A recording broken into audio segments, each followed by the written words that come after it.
when I was writing How to Change the World, which is a framework for how anyone can make change happen, it's not necessarily how I would want you or anyone else to make change. I became very interested because people kept on saying to me, oh, you're basically a coach.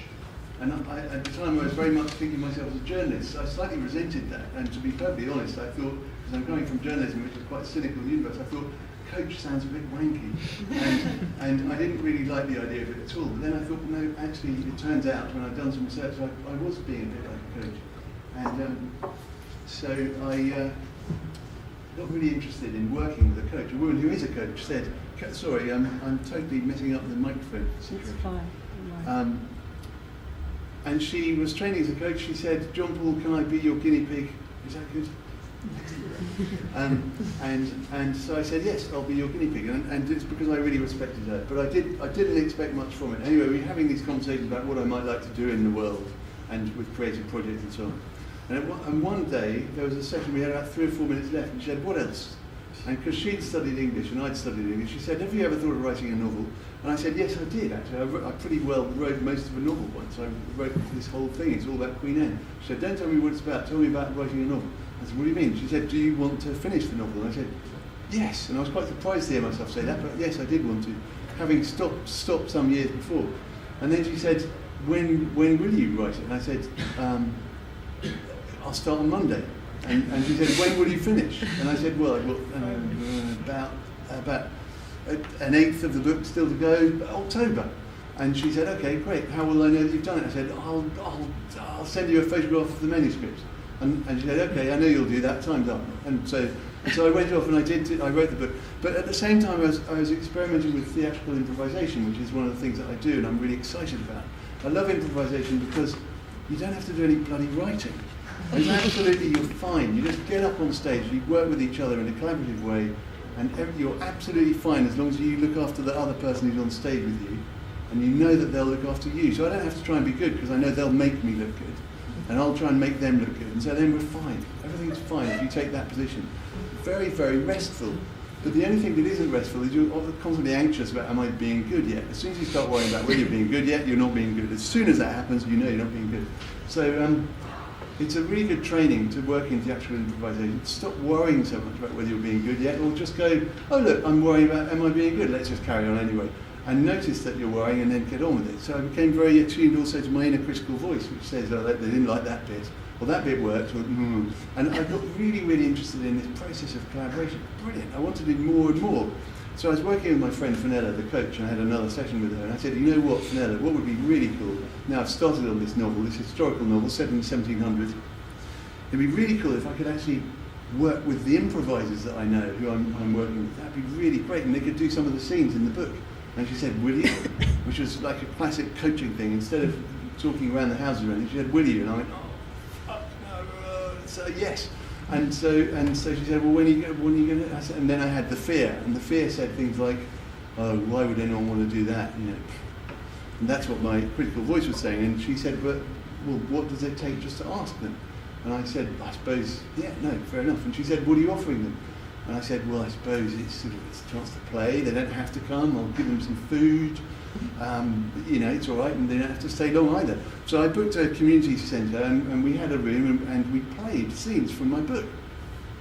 When I told them, nobody knows anything about Queen Anne pretty well. I mean, you know, put your hand up if I'm completely mistaken. But Queen Anne, for some reason, is just off the horizon. Pretty well nobody knows about Queen Anne. So I thought, great, what a great story. There's an opportunity in here. You know, she lost 17 children. That's a really, really big story. Henry VIII only married 8 wives. 6, was it? 6. Yeah, 8. So I thought, what can we do with this woman? You know, this terrible story. And at the end of her life, when she's got no natural heir of her own, she's going to be succeeded either by a Catholic who lots of people didn't want, or a Protestant who lots of people didn't want. And there's a big about who's going to get it. It's a bit like when the new boss comes in. Are you going to have to resign and get a new job somewhere else? So I thought it was a really interesting moment. I wanted to write that book, but nobody knew anything about it. So I said to the improvisers, don't even look it up. It's about Queen Anne, but please don't look it up.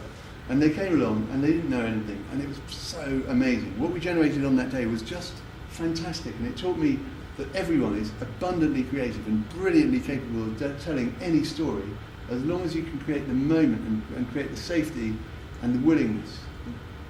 I'll give you an example. How am I doing on minutes, roughly speaking? You've got about another 5 minutes or so. Brilliant, thank you. Yeah. So I got them in the room and I said, look, here's the situation. Queen Anne's done this thing. Can we just play that scene?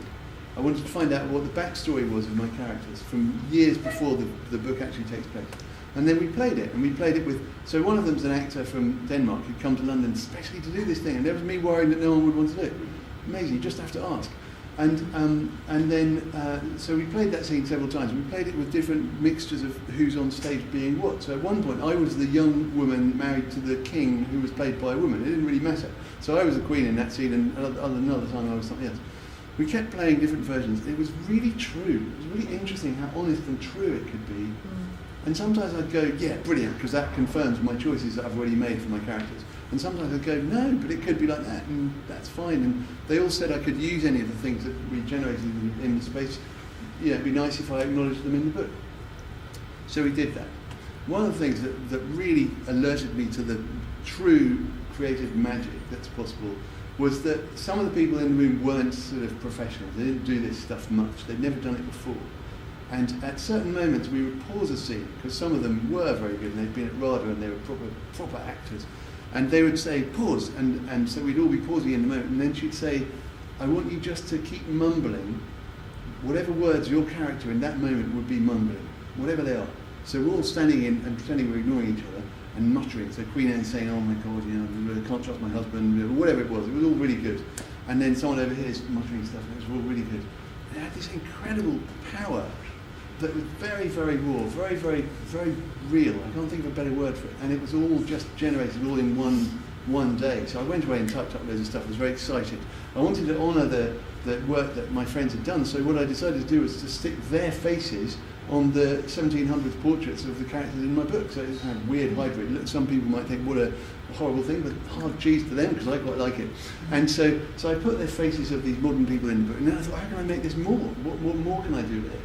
And I thought the best thing to do would be to crowdfund it, because then you can have some sort of collaboration and engage with the readers. Not just because I want their money, but I want them to do something. So I did do that, and it is horrible and difficult, and you've done another session on crowdfunding, so I won't go into it in much detail. It's very difficult to put a thing out when you think it's about getting money, because then it feels like bad faith. But when we did a session on community building, but everyone here wasn't necessarily there. So if you want to talk a little bit about Unbound and how it works and what crowdfunding involves. Brilliant, thank you. Yeah. Thanks for... so Unbound is a company set up by people who worked in big publishing houses. They're real, proper publishing people, but the model is different, because in this model, your book will not be published unless you've raised all the money in advance. So I've now funded the book, and it's out tomorrow, and it's over there. And it was 12.5 grand, 13 grand, I think, to raise. And I thought, oh my God, how am I going to do that? That's a lot of cash. And a lot of the people were only paying 10 quid. So you get a lot of moments when you think, oh my God, this is really tiring and really depressing. But on the other hand, it was onwards and upwards, and you pick yourself up and you go, that was a moment of being a bit depressed and time to move on. So trying to think of things that people might want to do. One of the things I offered was I will give people improvisation sessions, and I will give people coaching. So it's a bonus. You get more than just the book. So I could sell, for a larger amount of money, you get this book plus this other thing, whatever the thing is. And eventually I raised enough money, so the book's all done and I've paid for everything. And there's a really blissful feeling about this, because every other book I've published, around about this time, a day before publication, I'm feeling a bit shifty, like I might be about to make the publisher a really big loss. And no one's going to buy this book, and they've spent money on me, and it's, oh God. Now I'm feeling like I've already paid for this book. Nobody's going to make a loss. Nothing's going to be pulped. Nothing's going to be pulped. Also, when the book hits the shops, instead of getting 10% of every sale, which is broadly speaking what authors get, I'm going to get 50% of every sale. Which is like, yes, I like that. Now I'm much more motivated to tell people it's in the shop and you can buy it, and hooray, hooray, hooray. So there are lots of reasons why I like it, but I still want to do more.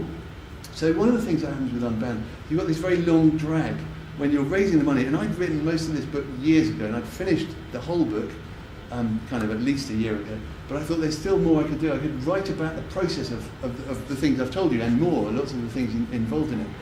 And so what I wanted to do is also to engage the collective genius of the people who were backing me.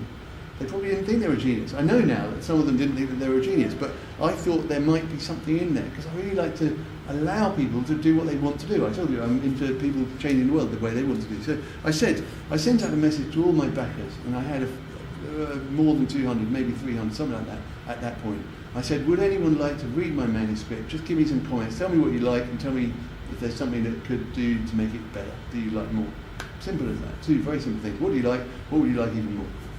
And I thought, this is a bit embarrassing, because every time you put out anything when you're doing crowdfunding, you're worried that no one's going to respond and go, oh God, nobody wants it. Even when you've got people paying money.